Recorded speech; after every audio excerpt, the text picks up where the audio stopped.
Long road ಹೋಗೋಕ್ಕೆ ಮುಂಚೆ ಮಾಡೋ ಸಣ್ಣ ಮಿಸ್ಟೇಕ್ಸ್ ಅಥವಾ ನೆಗ್ಲಿಜೆನ್ಸಿಯಿಂದ ದೊಡ್ಡ ದೊಡ್ಡ ಪ್ರಾಬ್ಲಮ್ಸ್ ಆಗ್ಬೋದು. ಯಾಕಂದರೆ ನಾನು ಪರ್ಸ್ನಲಿ ನೋಡಿದ್ದೀನಿ, ಕೆಲವೊಂದಿಷ್ಟು ಮಿಸ್ಟೇಕ್ಸ್ನ ನಾವು ಬೇಕಂತ ಅವಾಯ್ಡ್ ಮಾಡಿರ್ತೀವಿ, ಇದು ಏನು ನಮ್ಗೆ ನೆಸಿಟಿ ಇಲ್ಲ ಅಂತ.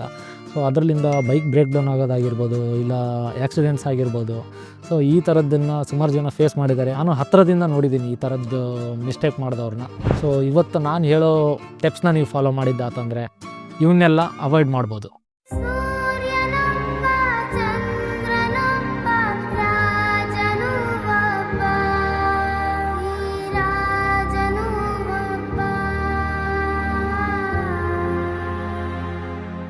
ಹಾಯ್, ನಮಸ್ಕಾರ ಎಲ್ರಿಗೂ. ನಾನು ನಿಮ್ಮ ಪ್ರದೀಪ್. ಇದು UK ಸಂಚಾರಿ ಯೂಟ್ಯೂಬ್ ಚಾನಲ್.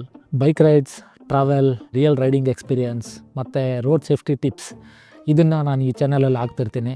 ಸೊ ನೀವೇನಾದರೂ ಹೊಸ್ದಾಗಿ ನೋಡ್ತಿದ್ರೆ ಈ ಚಾನಲ್ನ ಸಬ್ಸ್ಕ್ರೈಬ್ ಮಾಡಿರಿ. ಸೊ ಇವಾಗ ಸಬ್ಜೆಕ್ಟಿಗೆ ಬರೋಣ.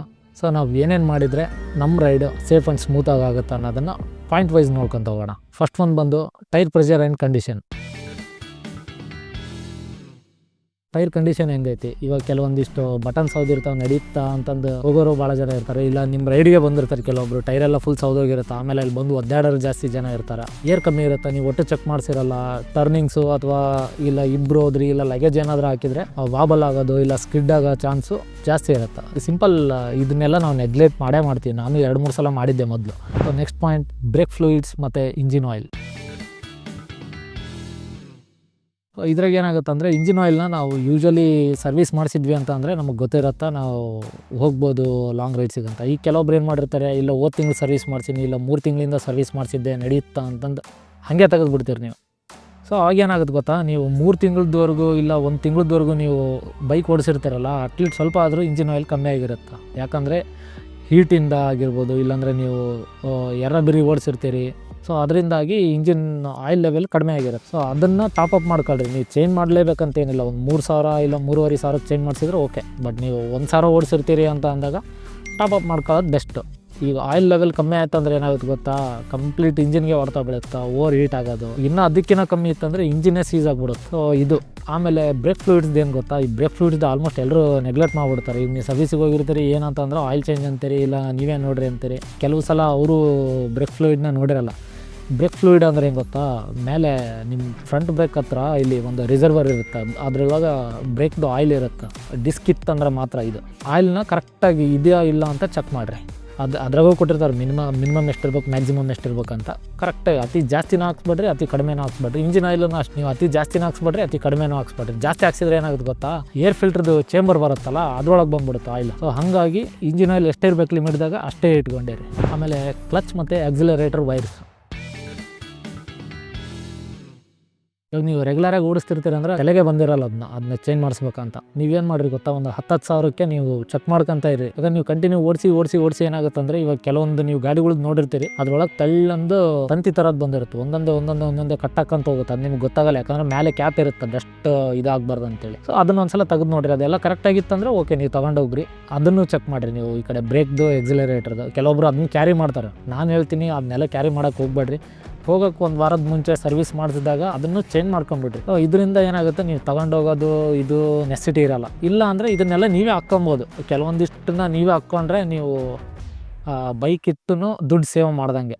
ನೆಕ್ಸ್ಟ್ ಪಾಯಿಂಟು, ಹೆಡ್ಲೈಟು ಮತ್ತು ಎಲೆಕ್ಟ್ರಿಕಲ್ಸು. ಇವಾಗ ಜುಗಾಡ್ ಮಾಡೋಕ್ಕೆ ಹೋಗ್ಬೇಡ್ರಿ ಕೇಬಲ್ಗಳಿಗೆ.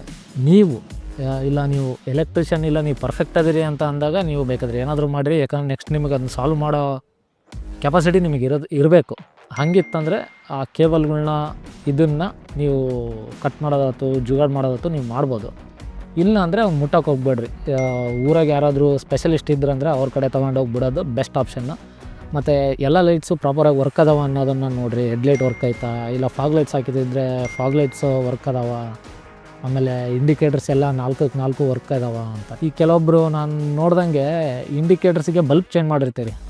ಬಲ್ಬ್ನ ಆದಷ್ಟು ಎಲ್ಲೋನೇ ಇಡ್ರಿ. ಅಂದರೆ ಈಗ ಎಲ್ಲೋ, ಆರೆಂಜ್ ಇದೆಲ್ಲ ಆಲ್ಮೋಸ್ಟ್ ಸೇಮೇ. ನೀವು ಸ್ಟಾಕ್ ಏನು ಬರುತ್ತೋ ಅದೇ ಕಲರ್ದಾಗೆ ಇಡ್ರಿ. ಕೆಲವೊಂದು ನಾನು ನೋಡ್ದಂಗೆ ಬ್ಲೂ ಮತ್ತು ರೆಡ್ ಇತ್ತು. ಸೊ ಇದೇನಾಗುತ್ತೆ ಗೊತ್ತಾ, ನಮಗೆ ಗೊತ್ತೇ ಆಗೋಲ್ಲ. ಈಗ ನಾವು ಹಿಂದೆ ಎಲ್ಲಿಂದ ನಾವು ಬರ್ತಿರ್ತೀವಿ, ಅದು ರೆಡ್ ಕಲರ್ ಹೊಡಿತಂದರೆ ಅವ್ರು ಇಂಡಿಕೇಟರ್ ಹಾಕಿ ಅನ್ನೋದು ಗೊತ್ತೇ ಆಗೋಲ್ಲ. ಇವಾಗ ನೋಡಿರ್ತೀರಿ ನೀವು ಭಾಳಷ್ಟು ಬೈಕ್ಗಳಿಗೆ ಫ್ಯಾನ್ಸಿ ಥರ ಹಾಕ್ಸ್ಬಿಟ್ರೆ, ಅದು ಫ್ಲಾಶ್ ಥರದ್ದು. ಅದು ಸುಮ್ಮನೆ ಗಾಡಿ ಹೋಗ್ತಿದ್ರು ಅದು ಹಂಗೆ ಫ್ಲಾಶ್ ಹೊಡಿತಿರುತ್ತೆ. ಸೊ ಹಂಗಾಗಿ ಕಲರ್ನೇ ಚೇಂಜ್ ಮಾಡಿಸ್ಬೇಡ್ರಿ ಇಂಡಿಕೇಟ್ರದ್ದು. ಹೆಡ್ಲೈಟ್ ಏನಿರುತ್ತೆ ಅದನ್ನೇ ಯೂಸ್ ಮಾಡಿರಿ. ನೈಟ್ ಟೈಮು ಅಪೋಸಿಟ್ ವೆಹಿಕಲ್ ಬಂದಾಗ ಲೋ ಬೀಮ್ ಹಾಕ್ಕೊಳ್ರಿ. ಫಾಗ್ ಲೈಟ್ಸ್ ಇತ್ತಂದರೆ ಆಫ್ ಮಾಡಿರಿ, ಅವ್ರ ಕಣ್ಣಿಗೆ ಏನಾರ ಹೊಡೆಯಂಗಿತ್ತಂದರೆ. ಯಾಕಂದರೆ ನಾನು ಮೊದಲೇ ಹೇಳ್ದಂಗೆ ಇದೂ ಅಷ್ಟೇ, ರೋಡ್ದಾಗ ನೀವು ಅಷ್ಟೇ ಹೊಂಟಿರಲ್ಲ, ಎದುರಿಗಿರೋರ ಜೀವನ ನಿಮ್ಮ ಕೈಯಾಗಿರುತ್ತೆ, ನಿಮ್ಮ ಜೀವನ ನಿಮ್ಮ ಕೈಯಾಗೆ ಇರುತ್ತೆ. ಸೊ ಇದ್ರಂಗೆ ನೀವು ಕೆಲವೊಂದಿಷ್ಟು ಸಣ್ಣ ಪುಟ್ಟ ಆ್ಯಕ್ಟ್ ಏನು ಮಾಡ್ತಿರಲ್ಲ, ಸೊ ಇದರಿಂದ ಇನ್ನೊಬ್ರಿಗೂ ಹೆಲ್ಪ್ ಆಗ್ತಿರುತ್ತೆ. ಆಮೇಲೆ ನೆಕ್ಸ್ಟ್ ಪಾಯಿಂಟ್ ಬಂದು ಚೈನ್ ಮೇಂಟೆನೆನ್ಸ್. ಚೈನ್ ಏನಂತ ಅಂದರೆ ನೀವು ಸುಮ್ಮನೆ ತಗೊಂಡು ಹೋಗೋದಲ್ಲ, ಚೈನ್ನ ಲೂಬ್ ಮಾಡಿರಿ. ಸ್ಪ್ರೇ ಇರಲೇಬೇಕಂತೇನಿಲ್ಲ. ಇವಾಗ ನಾನು ಯೂಸ್ ಮಾಡೋದೇನೆಂದರೆ, ನನ್ನ ಚೈನ್ ಹೊಸದಿತ್ತಂದರೆ ಒಂದು 3000ವರೆಗೂ ಸ್ಪ್ರೇ ಯೂಸ್ ಮಾಡ್ತೀನಿ. ಅದಾದಮೇಲೆ ನಿಮಗೆ ಸ್ಕೂಟಿಗೆ ಹಾಕ್ತಿರಲ್ಲ 90 ಗ್ರೇಡ್ ಗೇರ್ ಆಯಿಲ್ ಅಂತ ಬರುತ್ತೆ, ಅದು ಒಂದು ಪೌಚ್ ಥರದ್ದು ಬರುತ್ತೆ. ಸೊ ನೀವು ಅದನ್ನು ಯೂಸ್ ಮಾಡಿದ್ರೂ ಓಕೆ. ನಾನು ಆಲ್ಮೋಸ್ಟ್ ರೈಡ್ಸಿಗೆಲ್ಲ ಅದನ್ನೇ ಕ್ಯಾರಿ ಮಾಡಿರ್ತೀನಿ. ಯಾಕಂದರೆ ಅದು ಮಳೆಗಾಲ ಆ ಥರದ್ದಿತ್ತು, ಇಲ್ಲ ಹೆವಿ ಡಸ್ಟ್ ಇರೋ ಟೆರೆನ್ಗೆ ಏನಾದರೂ ಹೋಗ್ತೀವಿ ಅಂತ ಅಂದಾಗ ಅದು ನಮಗೆ ಭಾಳ ಯೂಸ್ ಆಗ್ತೈತಿ. ಆಮೇಲೆ ಕ್ಲೀನ್ ಮಾಡೋದನ್ನು ಈಸಿ. ಒಂದು ಸೈಕಲ್ನ ನೀವು ಮೇಂಟೈನ್ ಮಾಡಿಬಿಡ್ರಿ. ಏನಂದರೆ 1000 ಕಿಲೋಮೀಟ್ರಿಗೆ ಚೈನ್ನ ಕ್ಲೀನ್ ಮಾಡಿರಿ, 500 ಕಿಲೋಮೀಟ್ರಿಗೆ ಲೂಪ್ ಮಾಡ್ಕೊತ ಹೋಗ್ರಿ. ಜಾಸ್ತಿ ಡಸ್ಟ್ ಇತ್ತು ಅಂದರೆ 1000 ಕಿಲೋಮೀಟ್ರಿಗೆ ಕ್ಲೀನ್ ಮಾಡಿರಿ. ಬಟ್ ಏನಂದರೆ 500 ಇದ್ದಿದ್ದನ್ನು 350 ಕಿಲೋಮೀಟ್ರಿಗೆ ಹಂಗೆ ಲೂಪ್ ಮಾಡ್ಕೊತ ಬರ್ರಿ. ಇದು ಲೂಬ್ದಾಯ್ತು. ಇನ್ನೊಂದು ಏನಂತಂದರೆ ಅಡ್ಜಸ್ಟ್ಮೆಂಟು. ಟೈಟ್ ಲೂಸ್ ಆಗಿರುತ್ತೆ, ಇಲ್ಲ ನೀವೇ ಏನಾದರೂ ಮಾಡ್ಕೊಳಕ್ಕೆ ಹೋಗ್ತೀರಿ, ಲೆಫ್ಟ್ಗೆ ರೈಟ್ಗೆ ಅಡ್ಜಸ್ಟ್ಮೆಂಟಿನ ಪಾಯಿಂಟ್ಸ್ ಇರ್ತಾವೆ, ಅದೆರಡು ಕರೆಕ್ಟ್ ಮ್ಯಾಚ್ ಆಗಂಗೆ ನೋಡಿರಿ. ಇಲ್ಲ ಚೈನ್ ಸ್ಪ್ರಾಕೆಟ್ ಏನಾದರೂ ಹೋಗಿತ್ತು ಅಂತಂದರೆ ಚೇಂಜ್ ಮಾಡಿಸ್ಕೊಳ್ರಿ. ಸೊ ಇದರಿಂದ ಏನಾಗುತ್ತೆ ಗೊತ್ತಾ, ನಿಮ್ಮ ಮೈಲೇಜ್ ಡ್ರಾಪ್ ಆಗೋದನ್ನು ತಡಿತೈತಿ, ಆಮೇಲೆ ಫ್ರಿಕ್ಷನ್ನು ತಡಿತೈತಿ, ಇಂಜಿನ್ ಹೀಟಿಂಗನ್ನು ತಡಿಬೋದು ಇದರಿಂದ. ಇಲ್ಲಾಂದರೆ ಕೆಲವೊಬ್ರದ್ದು ವೀಲೂ ಹೀಟ್ ಆಗ್ತಿರುತ್ತೆ ಫ್ರಿಕ್ಷನಿಂದ. ಸೊ ಇದನ್ನೆಲ್ಲ ಅವಾಯ್ಡ್ ಮಾಡ್ಬೋದು ನೀವು ಬರೀ ಚೈನ್ ಲೂಬು ಮತ್ತು ಕರೆಕ್ಟಾಗಿ ಮೇಂಟೈನ್ ಮಾಡಿದರೆ. ನೆಕ್ಸ್ಟ್ ಪಾಯಿಂಟ್ ರೈಡಿಂಗ್ ಗೇರ್ಸ್ ಮತ್ತು ಡಾಕ್ಯುಮೆಂಟ್ಸ್. ರೈಡಿಂಗ್ ಗೇರ್ಸ್ ನಾನು ಆಲ್ರೆಡಿ ಸುಮಾರು ಸಲ ಹೇಳೀನಿ, ರೈಡಿಂಗ್ ಗೇರ್ಸ್ನ ನೀವು ಮೇಂಟೈನ್ ಮಾಡಿರಿ ಅಂತ.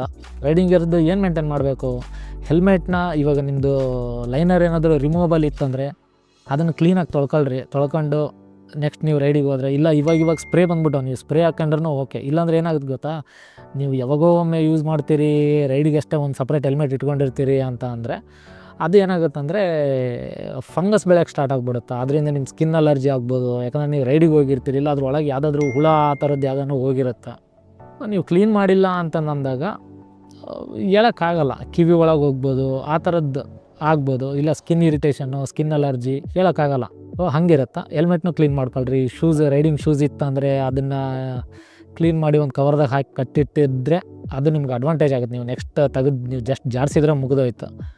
ನಾವೇನು ಮಾಡ್ತಂದ್ರೆ ರೈಡಿಗೆ ಹೋಗಿ ಬರೋನೇ ಅವತ್ತಿನ ದಿನ ಏನು ಮಾಡಲ್ಲ, ನೆಕ್ಸ್ಟ್ ಡೇಗೆ ಅದನ್ನ ತೊಳೆದು ನಾನು ಕವರಾಗಿ ಕಟ್ಟಿ ಎತ್ತಿಟ್ಬಿಟ್ಟಿರ್ತೀನಿ. ಸೊ ಇದು ನಾನು ಫಾಲೋ ಮಾಡೋದು.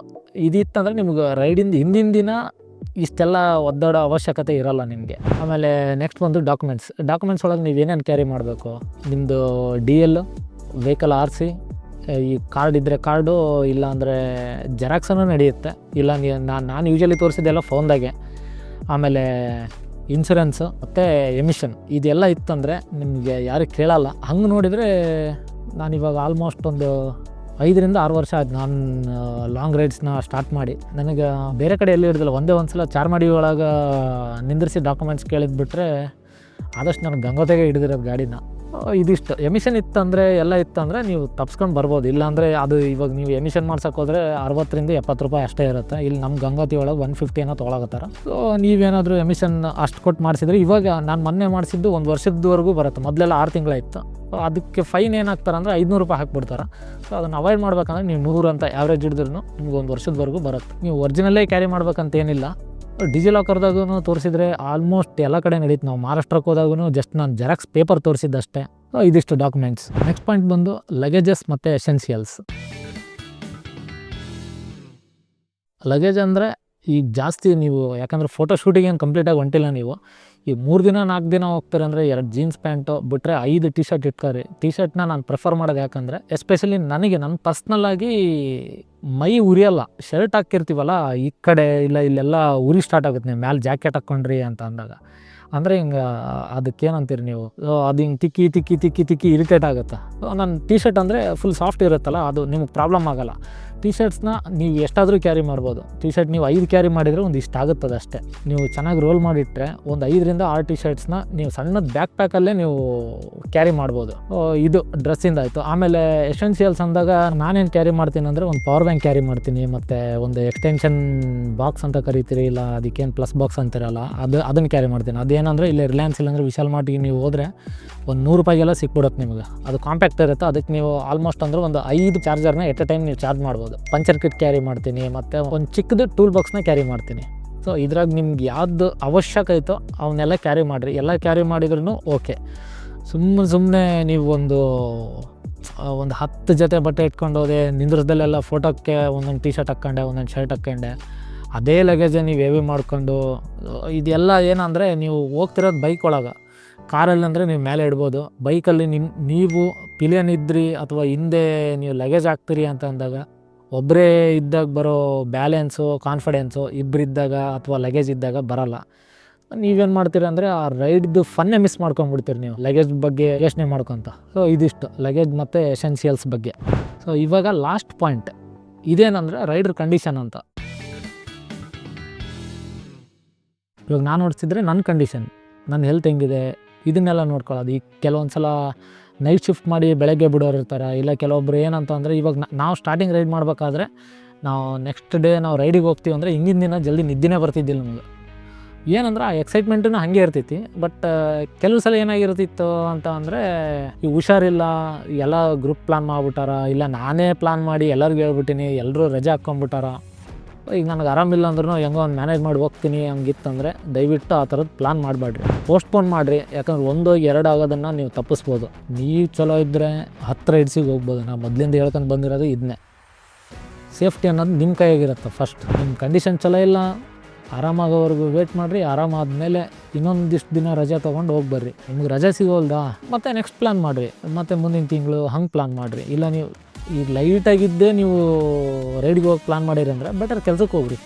ಈಗ ನಿಮ್ದು ಏನಾದರೂ ನೆಕ್ಸ್ಟ್ ರಜೆ ಸಿಗೋಲ್ಲ ಅಂತಂದಾಗ ನೀವು ಟ್ಯಾಬ್ಲೆಟ್ ನುಂಗಿ ನಾನು ಹೋಗ್ತೀನಿ, ನಾನು ಹೋಗೋದ್ರಾಗೆ ಆರಾಮಾಗ್ತೀನಿ, ಹಿಂದಿನ ದಿನ ತೋರಿಸ್ಕೊಂಬರ್ತೀನಿ, ಇದೆಲ್ಲ ಅಲ್ಲ. ಯಾಕಂದ್ರೆ ಅದು ನಿಮ್ಗೆ ಸಡನ್ನಾಗಿ ಇವಾಗ ಇಂಪ್ಯಾಕ್ಟ್ ಆಗೋಲ್ಲ. ಬಟ್ ಏನಂದರೆ ಒಂದು 100 ಕಿಲೋಮೀಟ್ರ್ 200 ಕಿಲೋಮೀಟ್ರ್ ಹೋದಾಗ ನಿಮ್ಗೆ ಅವಾಗ ಪ್ರಾಬ್ಲಮ್ ಸ್ಟಾರ್ಟ್ ಆಗ್ಕೊಂತ ಹೋಗುತ್ತೆ. ಅದೇನಾಗುತ್ತೆ ಅಂದರೆ ಇಡೀ ರೈಡ್ ಎಲ್ಲರಿಗೂ ಬೇಜಾರು ಬಂದ್ಬಿಡುತ್ತದೆ. ಆ ಥರ ಒಬ್ರಿಗೆ ಏನಾದರೂ ಇನ್ಸಿಡೆಂಟ್ ಆಯ್ತು ಅಂದರೆ ಇದೆಲ್ಲ ನಿಮ್ಮ ಕೈಯಾಗಿರ್ತೈತಿ. ನೀವು ಹುಷಾರಿಲ್ಲ, ನೀವು ಆರಾಮಿಲ್ಲ ಅಂತ ಅಂದರೆ ರೈಡಿಗೆ ಹೋಗೋಕ್ಕೆ ಹೋಗ್ಬೇಡ್ರಿ. ಇದು ಲಾಸ್ಟ್. ಸೊ ಇವಿಷ್ಟು ಪಾಯಿಂಟ್ಸ್ನ ನೀವು ಫಾಲೋ ಮಾಡಿದ್ದಾತಂದರೆ ದೊಡ್ಡ ಅನಾಹುತಗಳನ್ನ ನೀವು ತಪ್ಪಿಸ್ಬೋದು. ನಾವೇನೇನು ನೋಡಿದ್ವಿ? ಟೈರ್ ಬಗ್ಗೆ ನೋಡಿದ್ವಿ, ಆಯಿಲ್ ಬಗ್ಗೆ ನೋಡಿದ್ವಿ, ಬ್ರೇಕ್ಸ್ ಬಗ್ಗೆ ನೋಡಿದ್ವಿ, ಲೈಟ್ಸ್ ಬಗ್ಗೆ ನೋಡಿದ್ವಿ, ಚೈನ್ ಸ್ಪ್ರಾಕೆಟ್ ಬಗ್ಗೆ ನೋಡಿದ್ವಿ, ಮತ್ತು ಲಗೇಜ್ ಬಗ್ಗೆ ನೋಡಿದ್ವಿ, ಮತ್ತು ನಮ್ಮ ಹೆಲ್ತ್ ಬಗ್ಗೆನೂ ನೋಡ್ಕೊಂಡ್ವಿ. ಸೊ ಇದಿಷ್ಟಾಗಿತ್ತು. ನಾನು ಲಗೇಜ್ ಸೆಟಪ್ದೇನಾಯ್ತಲ್ಲ, ಸೊ ಅದನ್ನು ಕಂಪ್ಲೀಟ್ ಇನ್ನೊಂದು ವೀಡಿಯೋ ಮಾಡ್ತೀನಿ. ಇಲ್ಲಾಂದರೆ ಇದ್ರಾಗೆ ಹೇಳಿದರೆ ಭಾಳ ಉದ್ದ ಆಗ್ತಿತ್ತು. ನನಗೇನಂದರೆ ಇನ್ನು ಡೀಟೇಲಾಗಿ ಹೇಳ್ಬೇಕಂತ, ನಾನು ರೈಡಿಂಗ್ ಸ್ಟಾರ್ಟ್ ಮಾಡಿದಾಗ ನಾನೊಂದು ಆಲ್ಮೋಸ್ಟ್ ಅಂದರೆ ಒಂದು 20-30 ವೀಡಿಯೋಸ್ ನೋಡಿದ್ದೆ. ಸೊ ನನಗೇನಂದ್ರೆ ಒಂದೇ ವೀಡಿಯೋ ಒಳಗೆ ನಿಮ್ಗೆ ಅದೆಲ್ಲ ಇನ್ಫಾರ್ಮೇಷನ್ ಸಿಗಲಿ ಅಂತ ಅಷ್ಟೇ. ಸೊ ಇದಿಷ್ಟು ಈ ವಿಡಿಯೋ ಆಗಿತ್ತು. ನೀವು ರೈಡಿಗೆ ಹೋಗೋ ಮುಂದೆ ಕಾಮನ್ನಾಗಿ ನೀವು ಯಾವ್ಯಾವ ಮಿಸ್ಟೇಕ್ಸ್ನ ಮಾಡಿದ್ರಿ ಅಂತಂದಿತ್ತಂದರೆ ಕಮೆಂಟ್ ಒಳಗೆ ತಿಳಿಸ್ರಿ. ವಿಡಿಯೋ ಇಷ್ಟ ಆಗೈತೆ ಅನ್ಕೊತೀನಿ. ವಿಡಿಯೋ ಇಷ್ಟ ಆಗಿದ್ರೆ ಲೈಕ್ ಮಾಡಿರಿ, ಶೇರ್ ಮಾಡಿರಿ. ಇದರಿಂದ ನನಗೂ ನೆಕ್ಸ್ಟ್ ಇದೇ ಥರದ್ದು ಕಂಟೆಂಟ್ ಕೊಡೋಕ್ಕೆ ನನಗೂ ಒಂದು ಮೋಟಿವೇಶನ್ ಸಿಕ್ಕಂಗೆ ಆಗ್ತೈತಿ. ನಿಮಗೆ ಇನ್ಫಾರ್ಮೇಟಿವ್ ಅನ್ನಿಸ್ತಂದರೆ, ಇಲ್ಲ ಫಾಲ್ತು ಅನ್ನಿಸ್ತಂದರೆ ಓಕೆ ಕಮೆಂಟ್ ಹಾಕಿರಿ. ನಾನು ಮೊದಲಿಂದ ಹೇಳ್ದಂಗೆ ಮರಕ್ಕಿಂತ ಮರ ದೊಡ್ಡದಂತೆ. ನಿಮ್ದು ಯಾವುದಾದ್ರೂ ಇನ್ಪುಟ್ ಸಿಕ್ತಂದರೆ ಹೇಳ್ರಿ, ನಾನು ತಿಳ್ಕೊತೀನಿ. ಸೊ ಅಲ್ಲಿವರೆಗೂ ರೈಡ್ ಸೇಫ್ ಅಂತ ಹೇಳ್ತಾ ಹೋಗಿ ಬರ್ತೀನಿ. ಬಾಯ್.